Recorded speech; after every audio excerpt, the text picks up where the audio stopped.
আমার সাথে এক রাত কাটালেই আপনি আপনার লোন পেয়ে যাবেন মিসেস ইসরা। বলতে পারেন এটা একটা শর্ত, শুধুমাত্র এই একটা শর্তেই আপনি লোন পাবেন, তাছাড়া নয়। আয়মান আরিফের কথা শুনে সোজা দাঁড়িয়ে থাকতে না পেরে এক পা পিছিয়ে যায় ইসরা। চোখ দুটো টলমল করছে। তার আয়মান তাকে এরকম একটা অফার দেবে এটা সে বুঝতে কল্পনাও করতে পারেনি। কি কি বলছেন স্যার?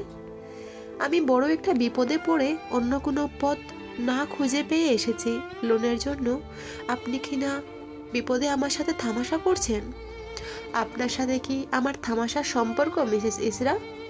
আপনার সাথে এক রাত কাটাতে হবে মানে কি বলতে চাইছেন আপনি? যেটা বুঝছেন আমি সেটা বলেছি, আর বোঝাতেও চেয়েছি। আমি আপনার অফিসে চাকরি করি জন্য, আর আপনি আমার অফিসের বস জন্য। ভাববেন না আমি আমাকে যা ইচ্ছে বলবেন। আপনার টাকার প্রয়োজন আর আপনাকে আমার। এখন আপনি ভেবে দেখুন কি করবেন মিসেস ইসরা। আপনি আপনার সীমানা ভুলে যাচ্ছেন আরিফ। আমি আপনার অফিসের বস। আমার সাথে গলা উঁচু করে একদম কথা বলবেন না। আপনার সাহায্য দরকার, আর আপনাকে আমার। এখন আপনি চিন্তা করতে দেখুন আপনি কি করবেন। রাজি হলে হ্যাঁ, আর না রাজি হলে না। এখন আপনি আসতে পারেন। কথাগুলো বলে নিজেই সামনে থাকা ফাইল বন্ধ করে হন হন করে বেরিয়ে যায় আয়মান। নির্বিকার চিত্তে দাঁড়িয়ে থাকে ইসরা। কি করবে কিছুই বুঝতে পারছে না। এই বিপদের সময় টাকা জোগাড় করা মুশকিল হয়ে গিয়েছে। আপনজনেরাও সাহায্য হাত গুটিয়ে নিয়েছে। এখান সেখান থেকে ৩-৪ লাখ টাকা জোগাড় হয়েছে, কিন্তু আরো টাকা লাগবে। দেশের বাইরে আসা, চিকিৎসা, ওখানে টাকা সব মিলিয়ে মুঠা অঙ্কের টাকার প্রয়োজন। ইসরা অফিস থেকে বেরিয়ে রাস্তা দিয়ে হাঁটতে থাকে। তার এখন তার স্বামীর পাশে থাকা উচিত, সময় দেওয়া দরকার। তবুও সে টাকার ব্যবস্থা করার জন্য এখানে ওখানে ঘোরাঘুরি করেই যাচ্ছে। অন্য মেয়েরা সমস্ত প্রেগন্যান্সির খবর তার স্বামী বা বাড়ির মানুষকে কত আনন্দের সাথে জানায়, অথচ এমন একটা সময় সে জানতে পেরেছে যে সময়ের টাকার অভাবে স্বামীর চিকিৎসা করতে পর্যন্ত পারছে না। চারদিকে অন্ধকার এতটা বেড়ে গিয়েছে যে আলোর ছিটে ফুটো সে দেখতে পারছে না। রাস্তা দিয়ে আনমনে হাঁটছে আর ভাবছে এতগুলো টাকা কিভাবে জোগাড় করবে। যারা সাহায্য করেছে, বাবার বাড়ি কিছু আত্মীয়, তাদের কাছে তো আর কিছু নেই দেয়ার মতো। তবে কি বিয়ের 1 বছরের মাথায় রাশিককে হারাতে হবে তার? এতদিনে তারা একটু কাছাকাছি হয়েছিল, সব খারাপ ভালো হয়ে গিয়েছিল। তার মাঝে এত খারাপ একটা খবর সব ভালোকে হারিয়ে দিয়েছে। ইসরা হাঁটতে আর ভাবছে, তবে কি আয়মানের কথাটাই ভাবতে হবে? আর রাস্তার পাশে অনেকক্ষণ যাবৎ বসে আছে ইসরা। যে কেউ দেখে বুঝবে সে কারোর জন্য অপেক্ষা করছে। কিছুক্ষণ পর গাড়ি এসে সামনে দাঁড়ায়। ইসরা মলিন চোখে সামনের দিকে তাকায়। সে ঠিক দেখছে গাড়ি থেকে আয়মান নেমে আসে। সারাদিন সে খায়নি, চলার আর শক্তি পাচ্ছিল না। তার নিজের শরীরটাও 2 দিন ধরে খারাপ। আয়মানকে তার দিকে এগিয়ে আসতে দেখে নিজে উঠে দাঁড়ায়। আয়মান এসে ইসরার সামনে দাঁড়ায়। ফোন দিয়েছিলে কেন? আর এখানে আসতেই বা বললে কেন? আমি আপনার শর্তে রাজি মিস্টার আয়মান আরিফ। দেখেছ, শেষে এসে আমার শর্তে রাজি হইতে হলো। শুধু শুধু তখন ঢং করলে। আয়মান কখনো হেলাফেলা অফার দেয় না। কোথায় যেতে হবে বলুন, আমি আজকে রাতেই আপনার সাথে যেতে রাজি। আমার সাথে গিয়ে পরে আবার পাল্টি খাবে না তো? আমি কিন্তু কথার নড়চড় একদম পছন্দ করি না। বলেছি তো আমি রাজি। আমার এক কথার নড়চড় হবে না। কোথায় যেতে হবে সেটা বলুন। গাড়িতে ওঠো। ইসরা গিয়ে গাড়িতে পেছনের সিটে গিয়ে বসে পড়ে। ইসরার গাড়িতে পেছনের সিটে বসা দেখে আয়মান ইসরার হাত ধরে গাড়ি থেকে বের করে নিয়ে সামনের সিটে বসায়। ইসরাও আর কোনো কথা না বলে চুপচাপ বসে থাকে। আয়মান গিয়ে নিজের সিটে বসে পাশের রাখা কাগজ আর কলম ইসরার দিকে এগিয়ে দেয়। কি এটা? ইসরা, আজকের রাতটা যেহেতু আমার জন্য, আমি আজকে রাতে যা যা বলবো তোমার তাই তাই করতে হবে। এই কথাটা এই কাগজে লেখা আছে, তুমি সিগনেচার করে দাও। আমি তো কথা দিয়েছি, রাজিও হয়েছি, তাহলে সিগনেচার কেন আবার করতে হবে? কারণ আছে বলেই বলছি, সিগনেচারটা করো তাড়াতাড়ি। ইসরা আর কথা না বাড়িয়ে সিগনেচারটা করে দেয়। কাগজটা আয়মানের দিকে এগিয়ে দিলে আয়মান সাথে সাথে কাগজটা নিয়ে পাশে রেখে দেয়। ইসরার দিকে তাকিয়ে মুচকি হেসে গাড়ি চালানো শুরু করে। গাড়িতে দুজনই বসে আছে, কিন্তু কেউ কারোর সাথে কথা বলছে না। ঈশা একদম চুপ হয়ে গেছে, নিজেও জানে না তার সাথে কি হতে চলেছে। তবে যাই হোক, তার যদি নিজের প্রাণও দিতে হয় তবুও সে তার প্রাণ দিতে তার স্বামীর জীবন বাঁচাবে। 20 মিনিটের মধ্যে বাড়ির সামনে দাঁড়ায়। আরমান গাড়ি থেকে নেমে ইসরার গাড়ি থেকে নামতে বলে। ইসরাও গাড়ি থেকে নেমে যায় আর দেরি না করে। এটা হয়তো আয়মানের বাড়ি হবে। তার বাড়ি না হলে সে এখানে কেন নিয়ে আসবে? আয়মান ইসরাকে তার পিছে পিছে যেতে বলে। ইসরাও আয়মানের পিছনে হাঁটতে শুরু করে। সে যে পাপের দিকে হাঁটতে শুরু করেছে এটা সে ভালোভাবে জানে, কিন্তু তার কি বার করার আছে আর? ইসরা ঠিকমতো হাঁটতে পারছিল না। সারাদিন খাওয়া দাওয়া না করায় অসুস্থ থাকায় তার মাথা ঘুরছিল। ইসরা ধীরে ধীরে হাঁটছে দেখে এমন পিছনের দিকে এসে ইসরার হাত ধরে টেনে নিয়ে হাঁটা শুরু করে। ইসরা আয়মানের দিকে এক পলকে চেয়ে আছে। এই সেই ছেলে যে কিনা তাকে পাওয়ার জন্য কত পাগলামি করেছে, অথচ বিয়ের দিন তাকে ঠকিয়ে বিয়ে করতেই আসেনি। একটা সময় তো সে তার ভালোবাসা ছিল, তাহলে আজকে অন্যায় কিভাবে করতে পারছে তার সাথে? আরমান বাড়ির দরজা খুলে ভেতরে ঢুকে একটা রুমের সামনে এসে ভেতরে প্রবেশ করে। রুমের ভেতরে এসে আয়মান ইসরাত হাত ছেড়ে দেয়। ইসরা তখনও দাঁড়িয়ে আছে। ভেতরে তার গালে টপ টপ করে পানি পড়ছে, চোখ দুটো কান্না করতে করতে ফুলে গিয়েছে। ইসরাকে বিছানায় বসতে বলে এমন ফোনটা নিয়ে বারান্দার দিকে গিয়ে কাউকে কল দেয়। কথা বলা শেষ করে ভিতরে এসে দেখে ইসরা কান্না করেই যাচ্ছে। আয়মান গিয়ে ইসরার সামনে দাঁড়ায়। একদম কান্না করবে না, এই নাও চাবি। আলমারি খুলে দেখো অনেকগুলো শাড়ি আছে, তোমার যেটা পছন্দ হয় সেটা নিয়ে ওয়াশরুমে যাও। ফ্রেশ হয়ে শাড়ি পরে সুন্দর করে সেজে পাশের রুমে আসবে, আমি তোমার জন্য ওখানেই অপেক্ষা করছি। কথাগুলো বলে আয়মান তার হাতে থাকা চাবিটা ইসরার হাতে দিয়ে রুম থেকে বেরিয়ে যায়। ইসরা জানে আজকের রাতটা তার জন্য সবচেয়ে নোংরা। এতটা রাত হতে চলেছে। সে বেশ বুঝতে পারছে আয়মান তার সাথে কি করতে চাইছে। আয়মান রুমের মধ্যে সোফায় বসে বসে ইসরার জন্য অপেক্ষা করছে। অতঃপর অপেক্ষার অবসান ঘটিয়ে ইসরা আলতা পায়ে রুমে প্রবেশ করে। শরীরে অলংকার লাগাতে কতই না আয়োজন আজ। মানুষ আয়োজন করেও নিজেকে শেষ করে দিতে পারে, যেটার প্রমাণ ইসরা নিজে। ইসরাকে রুমে দেখে আয়মান সোফা থেকে উঠে দাঁড়ায়। ইসরার দিকে এগিয়ে গিয়ে সামনে দাঁড়ায়। ইসরাকে দেখে আয়মান বলে, এই রাতের জন্য আমি কতদিন অপেক্ষা করেছি জানো তুমি? অপেক্ষা করলে তার ফল নিশ্চিত ভালো হয়, এই যেমন আমি আজ পেতে চলেছি। আজ রাতে তুমি শুধুই আমার ইসরা, শুধু আমার। আজ আমি সবকিছু ছেড়ে ছুড়ে আবার তোমার হব। কথাটা শেষ হতেই ইসরার চোখ থেকে জলের ফোঁটা গড়িয়ে পড়ে। এক রুমে একসাথে থাকা দুজন মানুষের একটা রাত কত ভিন্ন। প্রমাচ্ছন্ন দিবারাত্রি। ইসরাকে সামনে দাঁড় করিয়ে রেখে আয়মান গিয়ে দরজা আটকে দেয়। দরজা আটকানোর শব্দ পেয়ে ইসরা চমকে ওঠে। তবে কি তার জীবনে কালো অধ্যায় নামতে আসছে এখনই? ইসরা চুপচাপ দাঁড়িয়ে আছে একভাবে। স্বামী ছাড়া অন্য কোনো পুরুষ তাকে স্পর্শ করবে এটা সে কিভাবে মেনে নেবে? আয়মান ইসরার কাছে এসে হাতটা ধরে বিছানার দিকে এগিয়ে যায়। ইসরাকে বসিয়ে দিয়ে সোফার ওপরে রাখা খাবার নিয়ে ইসরার পাশে বসে।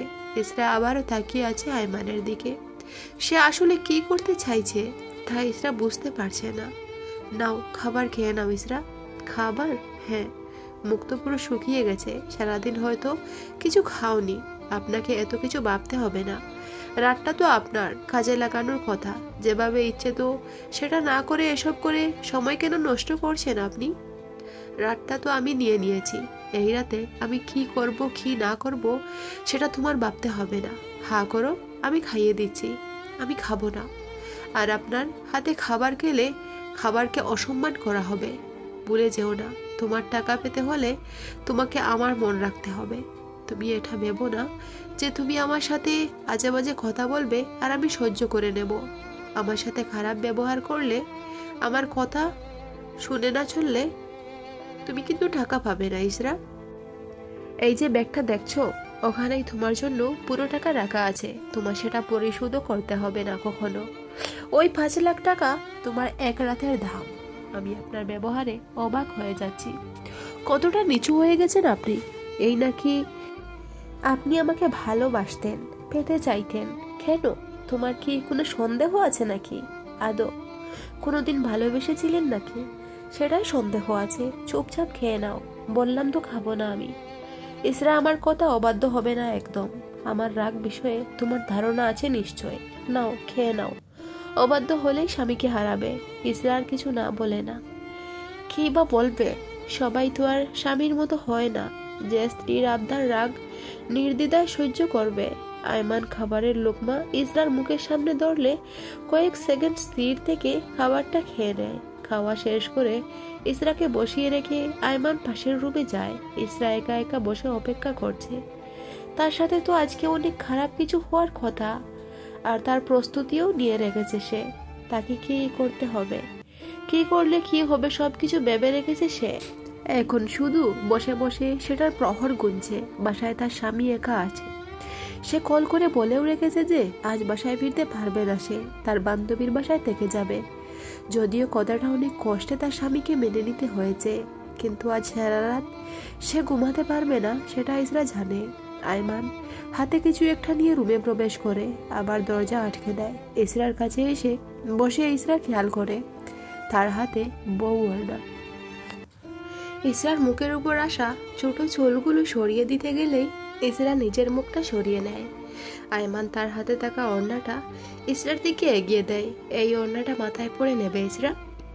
তোমাকে বউ সাজে দেখার খুব ইচ্ছে ছিল। যেদিন আমাদের বিয়ে হবে সেদিন আমি তোমাকে বউ সাজ আর নষ্ট করতে দেব না। তাতে একটু স্কিন খারাপ হলে হবে।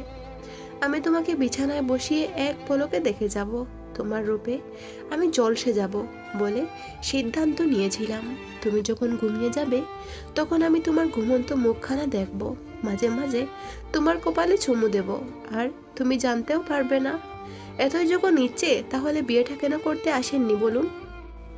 আমি চাচ্ছি না আবার তোমার উপর রাগের কারণগুলো উঠে আসুক। বাদ দাও ওগুলো। আর এই যে নাও, ওড়নাটা পরে ফেলো প্লিজ। তুমি ওড়নাটা পরলে তোমাকে একদম নতুন বউয়ের মতো লাগবে। আমি দু চোখ ভরে দেখবো আমার ইসরাকে। আপনাকে আমি সত্যিই বুঝতে পারি না। বুঝতে হবে না আপনার। এই নিন, ওড়নাটা পরে নিন। ইসরা আয়মানের হাত থেকে ওড়নাটা নিয়ে মাথায় আটকে নেয়। এভাবে অন্য কারোর জন্য তার এত কিছু করতে হবে, এটা সে কোনো দিনই ভাবতে পারেনি। না জানি আজ রাত আর কি বলবে করার জন্য। আয়মান পাশে রাখা গ্লাস থেকে পানিটা ডক করে খেয়ে নেয়। অনেকটা যাবৎ তার পানি পিপাসার পেয়েছিল। ইসরাকে দেখতে সত্যি সত্যি বউ বউ লাগছে। চোখ ফেরানো যাচ্ছে না একদম। চোখ ফিরিয়ে অন্যদিকে নেবে সেটা কিছুতেই করে ওঠা সম্ভব না আয়মানের পক্ষে। আমি আজ সারা রাত তোমাকে এভাবেই দেখে যাব ইসরা। কতদিনের ইচ্ছে পূরণ হবে আজ। হ্যাঁ, দেখে নিন। আর তো কোনোদিন দেখতে পারবেন না। দেখতেও চাই না আমি ইসরা। আমি জানি আমি তোমাকে আর কোনোদিন দেখতে পারবো না। আজ রাতে সারাটা রাতও যে দেখতে পারবো না সেটাও আমি জানি ইসরা। কথাগুলো বলার সাথে সাথে আয়মানের চোখ থেকে জল গড়িয়ে পড়ে। ইসরা বুঝে উঠতে পারে না আয়মান এমন কথা কেন বলছে আর কান্নাই বা কেন করছে। তবে কি আয়মান জেনে গেছে কোনোভাবে সবকিছু? মানে কি বলতে চাইছেন আপনি? ভয়ও না, তোমার কিছু হবে না। আমি জেনে বুঝেই তোমার বিষ দেওয়া খাবার খেয়েছি, আর সেটা অলরেডি কাজও করা শুরু করে দিয়েছে। বড়জোর হাসপাতালে না গেলে আর 1 ঘন্টা আছি এই ভালোবাসাহীন পৃথিবীতে। আপনি জেনে বুঝেই বিষ দেওয়া খাবার খেয়ে নিয়েছেন, কিন্তু কেন? ভালোবাসার মানুষের থেকে ভালোবাসা তো ভাবো না। সে যে ভালোবেসে বিষটা দিয়েছে সেটা ফিরিয়ে দেয় কিভাবে? মানে খাবারে বিষ মিশিয়ে দেওয়াটা আপনি দেখেছেন? হ্যাঁ, তুমি তো খুব যত্ন করে আমার জন্য খাবারটা রেডি করছিলে। সেটা আমি খাবো না, এটা কখনো হতে পারে? তুমি হয়তো ভেবেছিলে আমি তোমার সাথে নোংরামি করব। যাকে মন প্রাণ দিয়ে ভালোবাসি তার শরীর এভাবে ছাওয়ার কথা ভাবতেও পারি না আমি। আমার ইচ্ছে ছিল তোমাকে বউ সাজে সারা রাত দেখার। তোমার তো বিয়ে হয়ে গেছে। আমার আজকের এই শর্ত ছাড়া কোনোদিন দেখার সুযোগ পেতাম না। তাই আপনি প্লিজ উঠুন, এখনই হাসপাতালে যাবেন। উঠুন প্লিজ। এখান থেকে হাসপাতাল আধা ঘন্টার পর। আমার সময় বড়জোর 50 মিনিট কিংবা 1 ঘন্টা। আধা ঘন্টা গাড়ি চালিয়ে আমি হাসপাতালে যেতে পারবো না, তার আগেই আমি সেন্স হারিয়ে ফেলবো। তার চেয়ে আমি সময়টাকে কাজে লাগাই। যে সময়টা আমি পাবো সেই সময়টা আমার ইচ্ছেটা পূরণ করি। প্লিজ আমাকে বাধা দিও না। আমিও তো ড্রাইভ করতে পারি না, বাসার আশেপাশে কেউ পারে না ড্রাইভ করতে। প্লিজ একটু দেখুন না, বাদ দাও না ইসরা প্লিজ। আজকে অন্তত আমার ইচ্ছেটা পূরণ হোক। আমার ইচ্ছে ছিল একটা পুরো রাত তোমাকে আমি বউ সাজে দেখবো, সেটা বদলে গিয়ে আমি আমার শেষ নিঃশ্বাস পর্যন্ত দেখবো। বিষয়টা কত সুন্দর হলো বলো না? প্লিজ আয়মান, এমন করো না প্লিজ। তুমি ওঠো এখান থেকে। ইসরা বিছানা থেকে নেমে আয়মানকে হাত ধরে টানতে থাকে, কিন্তু আয়মান কিছুতেই উঠছে না। সে নিজেই এবার ইসরার হাতটা ধরে বিছানায় আবার বসিয়ে দেয়। তুমি প্লিজ আমাকে নিয়ে ভেবো না। আমি আমার বন্ধুকে বলে রেখেছি সে যেন সকালে বাসায় আসে। তুমি কিন্তু রাতেই চলে যাবে। আর ওই যে ব্যাগ দেখছো, ওখানে 10 লাখ টাকা আছে, ওটা তোমার কাজে লাগবে। আয়মান প্লিজ ইসরা, আর কোনো কথা না। আমি স্বেচ্ছায় এটা ভেবে নিয়েছি। তুমি ছাড়া এমনিতেও আমার মনটা অনেক আগেই মরে গেছে। আবার না হয় শরীরটাও বিদায় নেবে। কিছুক্ষণের জন্য মনটা বেঁচে উঠেছে শরীরটাকে বাঁচানোর কথা ভেবে। প্লিজ আমার মনটাকে আবার মেরে ফেলো না। শরীর আর মন এবার দুটোই না হয় বিদায় নেবে। তুমি প্লিজ ভুলে যাও কি হয়েছে, কি হবে এসব ভেবো না। আয়মান, এভাবে না ভেবে থাকা যায় না। প্লিজ ইসরা, আর কোনো কথা না, একটা কথাও না। প্লিজ একটু হাসবে। তোমার মুখের হাসি খুব দেখতে ইচ্ছে করছে। আমাকে কেন বিয়েটা করলে না আয়মান? কেন এলে না সেদিন বসে যে?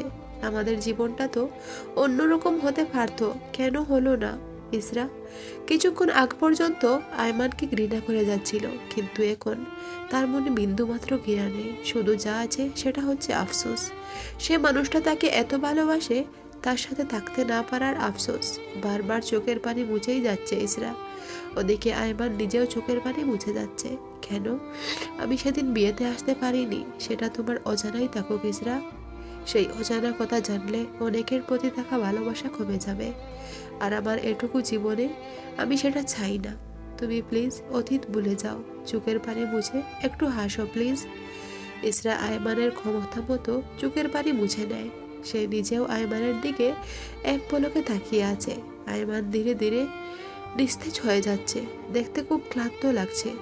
ঘুম ধরলে মানুষ জোর করে চোখ খুলে রাখলে যেমন লাগে, ঠিক তেমন লাগছে আয়মানকে। হঠাৎ ইসরাকে দেখতে দেখতে তারই কুলে ঢলে পড়ে আয়মান। ইসরা আয়মানের নাকের কাছে আঙুল নিয়ে বুঝতে পারে সে আর নিঃশ্বাস নিচ্ছে না। নিঃশব্দে কান্না করে ওঠে ইসরা। সত্যি সত্যি আয়মান ভালোবাসার পরীক্ষায় সফল হয়ে বিদায় নিল। কিন্তু ইসরা তো এমন কিছু চায়নি। সে চায়নি আয়মান চলে যাওয়ার সাথে সাথে তার মনে ওর জন্য ভালোবাসার বীজ আবার বপন করে যাক। সে তো ঘৃণা করত আয়মানকে, আর সেটা থেকেই খাবারে বিষ মিশিয়েছিল। খাবারে সে পূর্ব পরিকল্পনা মতে কিছু আয়মানে চলে যেতে যেতে ভালোবাসার দহনে নিক্ষেপ করে গেল তাকে। ইসরা আয়মানের দিকে তাকিয়ে অজরে কান্না করতে থাকে। ভালোবাসা যে বিদায় নিল, ভালোবাসা সৃষ্টি করে। গল্পটা এখানেই শেষ করলাম। ভালো লাগলে চ্যানেলটা সাবস্ক্রাইব করে পাশে থেকো। ধন্যবাদ বন্ধুরা।